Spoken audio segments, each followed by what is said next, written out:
Kevin Dwayne Hughes here. I'm going to do a little bit on QiGong, which is a Chinese exercise. It's been used by people for a long time for health improvement, to help treat injuries, to help improve health.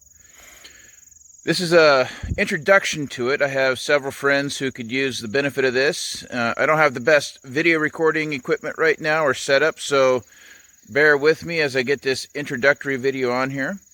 Anyhow, the main thing in QiGong is maintaining proper posture and coordinating the breath with the movement. This is an individual exercise, so when I do the exercises, all I want you to do is follow along and coordinate with your breath. Don't coordinate with my breath. So if I finish a move and you're not done, you keep doing your movement. Now, the hardest part is getting it to where you finish the motion on the inhale and then finish the motion on the exhale. If you're having trouble coordinating the breath, as you will as a beginner, and you run out of the breath before you're done with the current movement, simply finish the breath cycle and start again. So if you're on a breathe in movement, breathe in. Then if you're suddenly out of breath, just breathe out real quick and then continue breathing in again. Don't stop the motion while you breathe out. Continue to move through it. Over time, you'll learn how to coordinate the breath with the motion. A couple other things you need to keep aware of is we want to make sure that our posture stays aligned, so don't slouch your back. The back has 4 curves according to each section of the spine. You want to maintain those curves. Don't over-exaggerate them. Now, some styles of QiGong have you flatten the back out. Now, we're going to have you straighten the back a little bit, but don't flatten the back completely out. There's a lot of principles involved in this. Since this is introductory, we're just going to go through one principle, and that main principle is to coordinate the breath with the body. And the other one I want you to do is to try to keep your posture straight. All the other principles, such as face a certain direction when you're doing it, has importance. And I explain that in the books that I write. So don't worry about what direction to face right now. That's more advanced practice. Just take this as beginner and slowly get the exercises going in there. All right. So I'm going to stop the recording. I'm going to set the phone up so it can record from a position, and then we'll get into the exercises. Remember, just follow along the best you can and keep it as an individual practice. If you finish before I do, keep going until I say move on to the next exercise. Between each exercise, I'm going to do a small pause so that if you're not done, you can then catch up. All right? My camera's a little off kilter, so I apologize for that. I wasn't ready to start making videos yet, but we're going to go ahead and proceed. Just realized my phone's off kilter, so when I look like I'm standing slightly at an angle, it's because of the phone, not because of how I'm standing. All right, we're going to start with our feet shoulder width apart.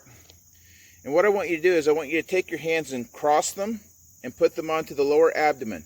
This is the lower dantian. So if you take your index finger, place it onto your belly button, and then put your fingers together about right where the pinky finger ends. That is the surface of the dantian. Now, this is called the false dantian. The true dantian is sunk down in the middle of your abdomen.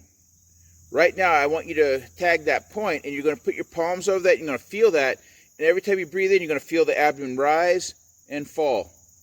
Also, I want you to keep your tongue touching the roof of your mouth and keep your teeth touching. Don't clench the jaw down. Just keep the teeth touching, and you're going to breathe in and out through the nose.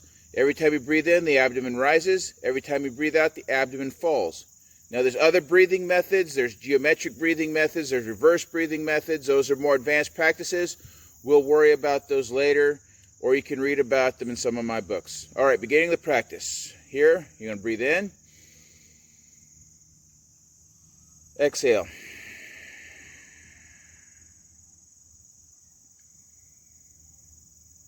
Now, while you're breathing, some people close their eyes while they're doing this, and it doesn't matter. The point of having the eyes closed is to make sure that you're not being distracted while you concentrate the mind on leading the qi.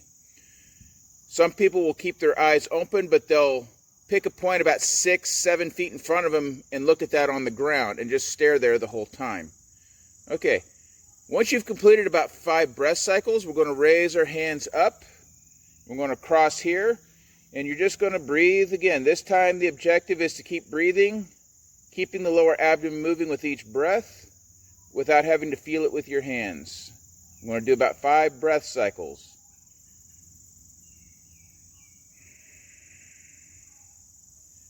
Now take note, there's other things that will be going on in the future.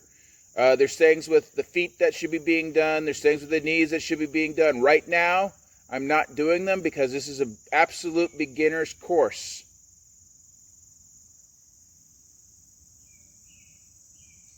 All right, now we're going to drop the hands down.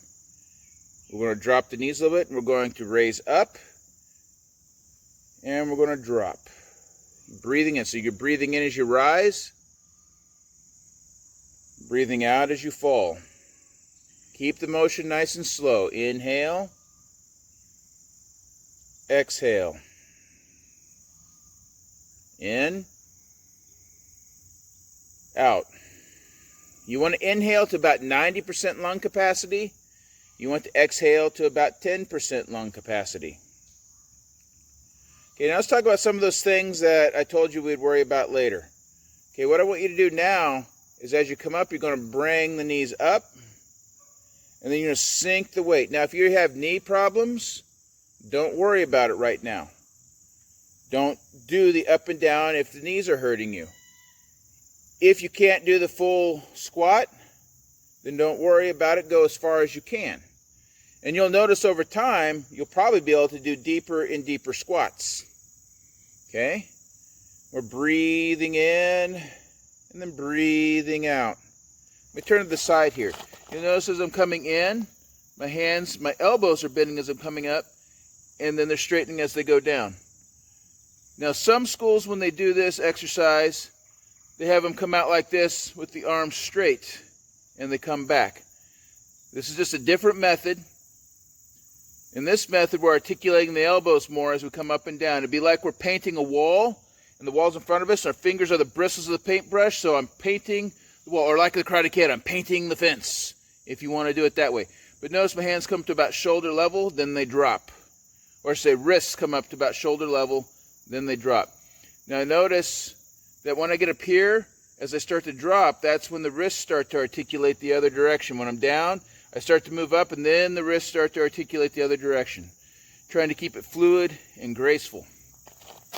Okay, now the next thing we're going to do while we're doing this is we're going to get the feet involved. So what we're going to do is as we're coming up, we're going to lean forward and shift the weight to the balls of the feet. As we come back, we're going to sink back onto the heels and drop down again. Shifting forward and rise, shifting back and drop. Shift forward, rise, breathe in. Shift back, drop, breathe out. Okay, from the side view, inhale, exhale.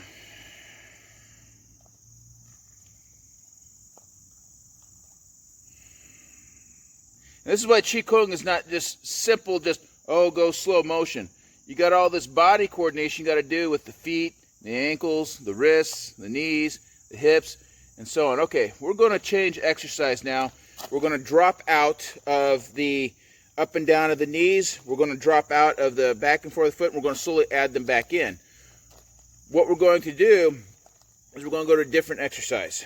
And this exercise, we're going to start to articulate the neck. So dropping the rise and fall and the back and forth out. And oh, by the way, the rise and fall, the in and out of the breath, the back and forth, these are all going back and forth between yin and yang type ideas.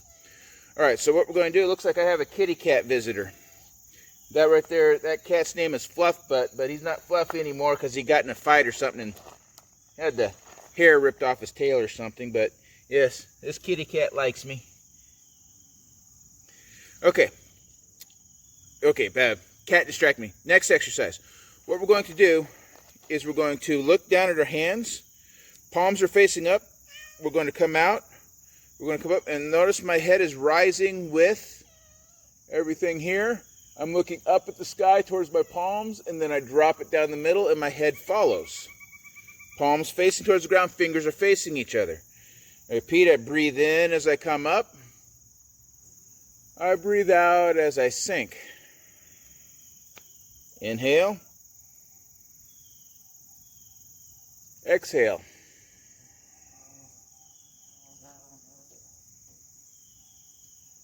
All right, now what we're going to do is we're going to incorporate the rise and fall. So now the knees come up as I breathe in, and the knees sink as I breathe down. Now remember, keep the tongue to the roof of the mouth, keep the teeth touching, breathing in and out with each cycle.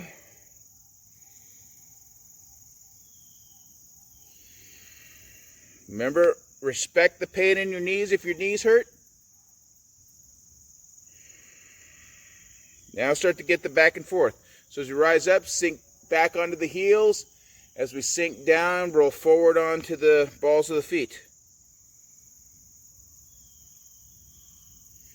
All right, the ground here is a little uneven too, so one foot of mine is a little higher than the other, and that's because of the ground itself. Okay, now we're going to reverse this motion. Drop the knees and the ankles back out. We're going to pull up the middle. We're going to go up to the top. When you get to the top, explode the wrists open. Okay? We're kind of doing the crown chakra, which is right on top of the head here. So you're pulling the energy up through the root chakra. And as the energy comes up the root chakra, doing what's called kundalini rising. Yes, I know this is an Indian term and not a Chinese term. But still, you're doing kundalini rising, pulling the energy up through all the chakras, through the spine. And when you hit the crown chakra, your wrists are going to represent the energy exploding out of the crown chakra. Okay, dropping down. You breathe in as you pull up. The head follows, tracks along with the hands. Boom, and then after the wrist explode, you breathe out as you drop down.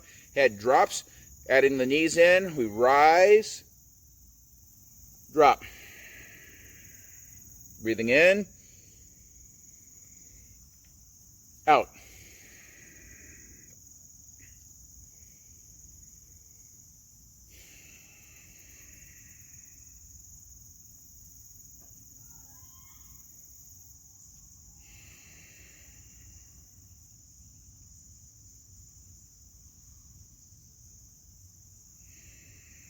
Now get the ankles in there. So as we raise up, we're sinking back onto the heels. Then as we come down, we're sinking the knees and going forward onto the balls of the feet. Raising up, go back to the heels. Sinking down, back to the feet. And we continue to do this exercise here. Okay, so that right there is your basic 3 exercises I want you to work on. There's a lot of principles in this.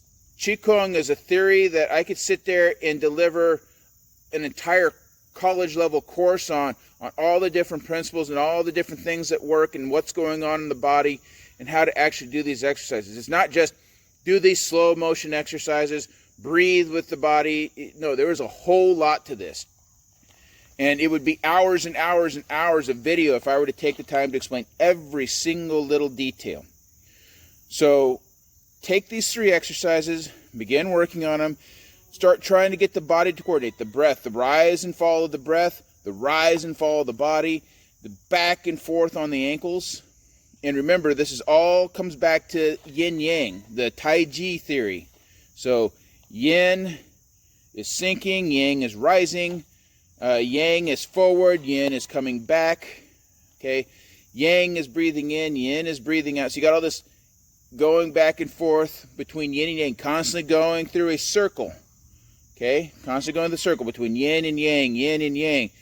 If you read my book, Introduction to Yin-Yang Theory, it goes in and talks about how yin and yang are constantly converting back and forth between one and the other. And that's what we're doing in QiGong. So that book's already available. You get that one, it will help you understand QiGong practice better.